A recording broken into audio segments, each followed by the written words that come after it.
Hello. ভাই আমার চাকরিটা তো দিলেন না ভাই, চাকরি দিতে চায়া। কে ভাই আপনি? ভাই আমাকে চিনলেন না? আমি ওই যে টাকা দিলাম আপনাকে। না না, আমি তো চিনতে পারলাম না, কে আপনি? ভাই আপনার কি মনে নাই? আপনি ওই যে ভিখারি পোলের সামনে থেকে যে আমার কাছ থেকে টাকা নিলেন। কবে? আজব তো ভাই, এটা কেমন কথা বলেন? না না না, আমি তো আপনার কাছ থেকে কোনো টাকা পয়সা নিয়ে নেই ভাই, এটা কেমন কথা বলেন? ভাই আপনি 5 তারিখে চাকরি দিতে চাইছেন ভাই, 5 তারিখের ভিতরে। কবে? ভালোভাবে কথা বলতেছি না তো। না, আপনার চাকরি চাকরি আমি দিতে চাইলাম কবে? আমি তো এরকম কোনো কথা বলি নাই ভাই।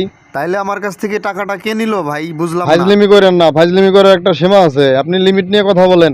আরে ভাই 10 লাখ টাকা দেওয়ার কথা ছিল, 8 লাখ টাকা দিছি, মনে নাই আপনার? ও, সেই সেই চাকরিটাই তো আমি তাই চাচ্ছি, টাকা? আপনি চাকরি দেন না কেন? হ্যাঁ, আমি সেটা বলছি যে টাকা তো 10 লাখ দেওয়ার কথা ছিল, আপনি 8 লাখ দিয়েছেন, আর 2 লাখ কবে দিবেন? আরে ভাই চাকরি তো দেন না আপনি। আপনি আমার টাকা কেন আপনার পকেটে রাখবেন? আপনি আমার 2 লাখ টাকা আগে ফেরত দেন, আগে ওই 2 লাখ দেন। ওই 2 লাখ টাকা কবে দিবেন আগে সেটা বলেন। আজব তো, আপনি চাকরির খবর টাকা নাই। পয়সা ক্লিয়ার করেন, আপনি চাকরির জন্য মানে হ্যাঁ হ্যাঁ করা শুরু করে দিয়েছেন, এটা কোন ধরনের? আপনার কাছে তো 10 লাখ পাবো, আপনি 8 লাখ দিয়েছেন, আরো 2 লাখ দিবেন, তারপরে না আপনি চাকরি পাবেন। ওই 2 লাখ কবে দিবেন? আসেন, টাকা নিয়ে আসেন তাড়াতাড়ি।